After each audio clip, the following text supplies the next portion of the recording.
আজকের আলোচনা শুরু করছি এক বিস্ফোরক রিপোর্ট দিয়ে। কাতার ভিত্তিক আন্তর্জাতিক সংবাদ মাধ্যম আল জাজিরা এক প্রতিবেদনে যা বলেছে তা বাংলাদেশের রাজনীতির হিসাব নিকাশ উল্টে দেওয়ার জন্য যথেষ্ট। রিপোর্টের সারমর্ম হল, এবারের নির্বাচন আর একপাক্ষিক নয়, এটি এখন পুরোদস্তুর দ্বিমুখী লড়াই। কিন্তু লড়াইটা আওয়ামী লীগ বনাম বিএনপি নয়, লড়াইটা এখন বিএনপি বনাম জামায়াতে ইসলামী। ডক্টর মোহাম্মদ ইউনূসের অন্তর্বর্তীকালীন সরকার আওয়ামী লীগকে নিষিদ্ধ করায় ভোটের মাঠের সমীকরণ বদলে গেছে। আল জাজিরা বলছে, ফ্রন্টলাইনার বা এগিয়ে থাকা বিএনপির প্রধান প্রতিদ্বন্দ্বী হিসেবে আবির্ভূত হয়েছে জামাত, এনসিপি এবং অন্যান্য ইসলামী দলের নতুন জোট। যে দলটিকে গত 15 বছর ধরে নিশ্চিহ্ন করার চেষ্টা হয়েছে, আজ আন্তর্জাতিক মিডিয়া বলছে তারা রাষ্ট্র ক্ষমতায় যাওয়ার জোরালো সম্ভাবনা তৈরি করেছে। বিশ্লেষকরা একে বলছেন চরম নাটকীয় প্রত্যাবর্তন। কেন? 1. শীর্ষ নেতাদের ফাঁসি ও কারাদণ্ড। 2. নিবন্ধন বাতিল ও অফিস সিলগালা। 3. হাজার হাজার মামলা, গুম, খুন। 2024 সালের আগেও কেউ ভাবেনি জামায়াত এভাবে ফিরে আসবে। আল জাজিরার রিপোর্টে বলা হয়েছে, বিগত 1.5 দশকের এই নিপীড়নেই তাদের প্রতি জনগণের সহানুভূতি বা সিম্পেথি বাড়িয়ে দিয়েছে। মানুষ এখন আর তাদের অপরাধী হিসেবে দেখছে না, বরং ভিকটিম এবং লড়াকু শক্তি হিসেবে দেখছে। জামায়াতের নায়েবে আমির ডক্টর সৈয়দ আবদুল্লাহ মোহাম্মদ তাহের আল জাজিরাকে একটি ঐতিহাসিক কথা বলেছেন। তিনি বলেছেন, বাংলাদেশের মানুষ দীর্ঘ 55 বছর ধরে আওয়ামী লীগ ও বিএনপি এই দুই দলের শাসন দেখছে। এখন তারা নতুন একটি রাজনৈতিক শক্তিকে ক্ষমতায় দেখতে চায়। 55 বছরের এই সাইকেল কি ভাঙবে? মানুষ কি সত্যি টেস্ট অফ চেঞ্জ বা পরিবর্তনের স্বাদ নিতে চায়? আল জাজিরা ইঙ্গিত দিচ্ছে, হ্যাঁ, মানুষ এবার বিএনপি বা আওয়ামী লীগের বাইরে তৃতীয় কোনো অপশন খুঁজছে এবং সেই অপশনটি হলো জামায়াত নেতৃত্বাধীন জোট। আল জাজিরার রিপোর্ট কোনো গুজব নয়, এটি গ্রাউন্ড রিয়েলিটির প্রতিফলন। জামায়াত এখন আর সাইড প্লেয়ার নয়, তারা মেইন স্ট্রিম কন্টেন্ডার। রাজনীতি আবেগ দিয়ে হয় না, অঙ্ক লাগে। আসুন আল জাজিরার রিপোর্টে উল্লেখ করা জরিপগুলো দেখি। 1. IRI জরিপ, বিএনপি 33 বনাম জামায়াত 29, ব্যবধান মাত্র 4%। এই জরিপটি হয়েছিল গত ডিসেম্বরে। চলতি বছরের জানুয়ারির জরিপ, বিএনপি 34.7% বনাম জামায়াত 33.6%। এটাকে বলে মোমেন্টাম। জামায়াতের গ্রাফ উপরের দিকে উঠছে, রাইজিং, আর বিএনপির গ্রাফ স্থবির তথা স্ট্যাগন্যান্ট। যদি এই ট্রেন্ড আগামী 20 দিন বজায় থাকে, তবে নির্বাচনের দিন জামায়াত বিএনপিকে ক্রস করে ওভারটেক করে এগিয়ে যেতে পারে। বিশ্লেষকরা মনে করছেন, বিএনপির প্রার্থী তালিকা নিয়ে অসন্তোষ, জামায়াতের আধুনিক পলিসি, তরুণ ভোটারদের সমর্থন, এই 3টি কারণে সুইং ভোটাররা বা দোদুল্যমান ভোটাররা জামায়াতের দিকে ঝুঁকছেন। 1.1% ব্যবধান আসলে কোনো ব্যবধানই নয়, এটি নেক টু নেক ফাইট। IRI বা ইন্টারন্যাশনাল রিপাবলিকান ইনস্টিটিউট একটি মার্কিন প্রতিষ্ঠান। তাদের জরিপ আন্তর্জাতিকভাবে স্বীকৃত। যখন আমেরিকার কোনো প্রতিষ্ঠান বলে জামায়াত 29% বা 33%, তখন বুঝতে হবে পশ্চিমারাও এই উত্থানকে স্বীকার করে নিচ্ছে। জামায়াতের আত্মবিশ্বাস বাড়ার মূল কারণ এই ডাটা। তারা হাওয়ায় ভাসছে না, তারা ডাটা ড্রিভেন পলিটিক্স করছে। আল জাজিরা এই তথ্যটি তাদের প্রতিবেদনে তুলে ধরেছে। আল জাজিরার রিপোর্টের সবচেয়ে ইন্টারেস্টিং পার্ট হলো কৃষ্ণনন্দী। জামায়াতে ইসলামী যাদের বিরুদ্ধে সাম্প্রদায়িকতার অভিযোগ আনা হতো, তারা এবার খুলনায় একজন হিন্দু প্রার্থীকে মনোনয়ন দিয়েছে। এটি সাধারণ কোনো ঘটনা নয়, এটি একটি স্ট্র্যাটেজিক মাস্টার স্ট্রোক। এর মাধ্যমে জামায়াত 2টি বার্তা দিয়েছে। 1. অভ্যন্তরীণ, আমরা শুধু মুসলমানদের দল নই, আমরা সবার দল, আমরা অমুসলিম দলও এমপি বানাতে পারি। 2. আন্তর্জাতিক, আমরা মডারেট ইসলামিক ফোর্স বা মধ্যপন্থী শক্তি।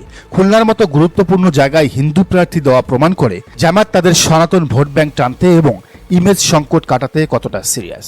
আল জাজিরা লিখেছে, Jamaat presents itself as a moderate Islamic force. এই রিব্র্যান্ডিং খুব জরুরি ছিল। 1971-এর ব্যাগেজ বা বোঝা ঝেড়ে ফেলে জামায়াত এখন 2026-এর আধুনিক দল হিসেবে নিজেকে প্রেজেন্ট করছে। কৃষ্ণনন্দীর নমিনেশন সেই রিব্র্যান্ডিংয়ের অংশ। এটি অমুসলিম ভোটারদের আশ্বস্ত করবে এবং ভারতের মতো প্রতিবেশীদের কাছেও পজিটিভ বার্তা যাবে। জামায়াত প্রমাণ করতে চাইছে রাষ্ট্র সবার, তাদের নাগরিক কার্ড ধর্ম দেখে দেওয়া হবে না।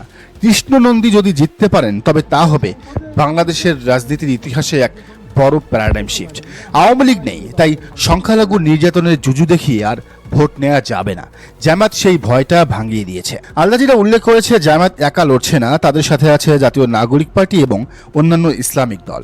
এটি জামায়াতের শক্তিকে দ্বিগুণ করেছে। এনসিপি মানে জেনজি বা 24-এর বিপ্লবের স্পিরিট। বিএনপির প্রতি তরুণদের যে অনীহা, সেটা ক্যাশ করছে এনসিপি, আর এনসিপি জোটে থাকায় সেই ভোটগুলো ইনডাইরেক্টলি জামায়াতের বাক্সে আসছে।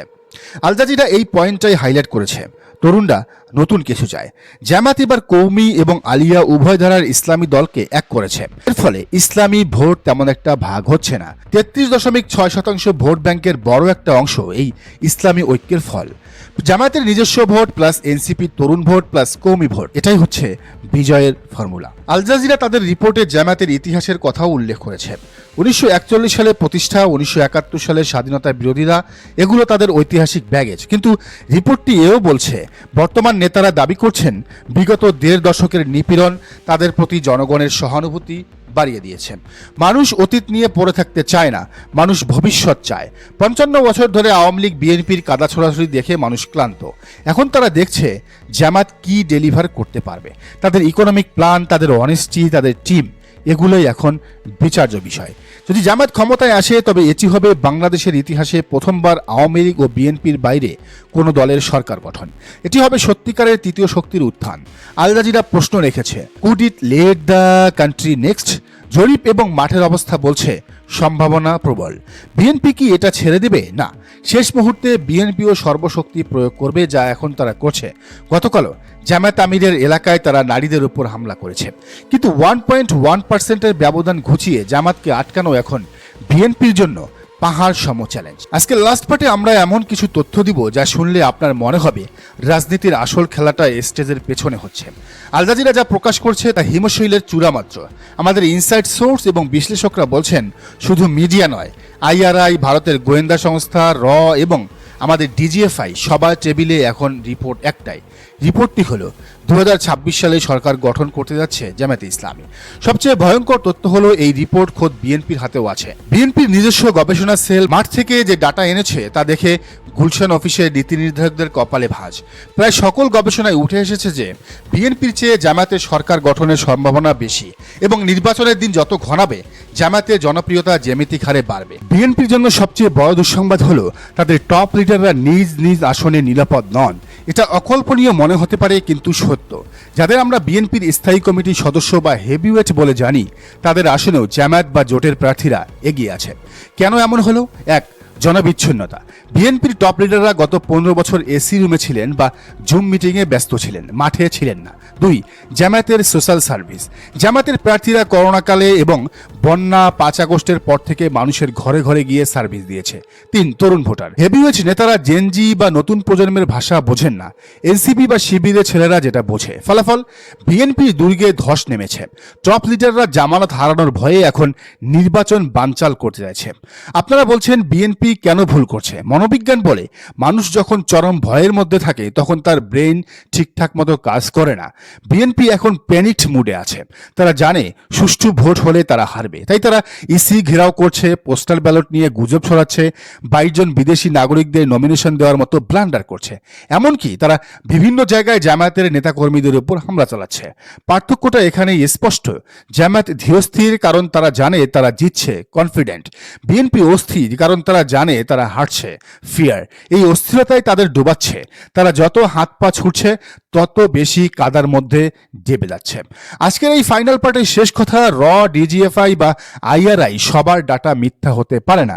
সবার গবেষণা বলছে হাওয়া বদলে গেছে। আল জাজিরার মতো আন্তর্জাতিক গণমাধ্যমগুলো যখন জামায়াতের পক্ষে রিপোর্ট করে তখন বুঝতে হবে আন্তর্জাতিক হাওয়াও বদলে গেছে।